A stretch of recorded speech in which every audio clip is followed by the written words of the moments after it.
So here with me is Mr. Chibike, the expert sonographer. That's his name. So he has experience, he has a wide range of experience in this field. And he's going to tell us the difference between fibroid and adenomyoma, because a lot of people, I'm a pharmacist, and a lot of people have come to our premise with a result showing that they have fibroid. But then again, I usually send them to another scan, and I'm also very precise where I send them. And most of them will come back with adenomyoma. So let's hear him out so that he will tell us the difference between the two. My name is Chibike. I'm the expert sonographer. So today I'm going to discuss the difference between adenomyosis and fibroid. So these two things cause the bulkiness of your womb, your lower abdomen, your womb, because the bulkiness. So fibroid is just a mass in the womb. It can be in different locations. There are the ones we call submucosal, the one inside the muscle of the womb. There is also the one we call pedunculate. Why adenomyosis is in content of the womb entering inside the muscle of the womb. So these are the two types of things that can cause bulkiness of the womb: fibroid and adenomyosis.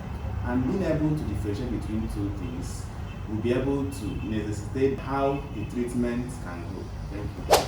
So please, the way you've been saying all these things, even me as a health person, I still don't really understand. Can you please come down to our level and tell us the real difference between these two medical conditions? Okay, thank you so much. No problem. I will try my best to explain. So I would say that fibroid is just a growth in your womb. Why adenomyosis is more when a woman sees her menses, instead of it going outside, it goes inside the muscle of the womb. Let me stop from here. From your experience, I know you've had so many patients with different health conditions, and then this fibroid and adenomyosis we are talking about. What do you think we have treatment for these two conditions? Yeah, of course, there are possible treatment of fibroid and adenomyosis. For fibroid, there are two possible treatments. You can do surgery to remove the masses, to remove the growths. You can also do something we call embolization, fibroid embolization, which means closing the vessels that supplies this growth. So when you close these vessels that supplies this growth, there will not, vessels mean a blood that's a vessel that supplies the fibroid to grow. So when you close it, so with over time, the fibroid will shrink and grow. Then adenomyosis has only one possible treatment, which is to entirely remove the womb. There is no other possible treatment that's been recorded so far in research for treatment of adenomyosis. Thank you. So a lot of women have questions about fibroid and infertility. What's your take? Do you think fibroid causes infertility? What's your take on this? They have every right to worry.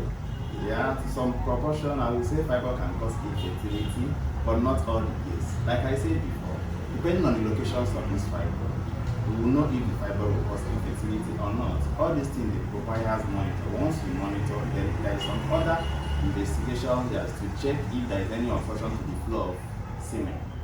So if there is no obstruction, there won't be possible. There are people that have actually conceived with fibroid. There are still people battling for conception in the presence of fibroid. So this all requires monitoring. Thank you. So thank you for sticking with us. So all we are trying to say here is make sure you are doing your scan with an experienced sonographer and with an expert, to be precise, in this field. Okay, a lot of labs, they have technicians doing their work. Though some technicians are experienced, but please, let's be mindful of where we go. And then if you like this type of content that we did, then follow us for more. Thank you so much. Bye. Bye.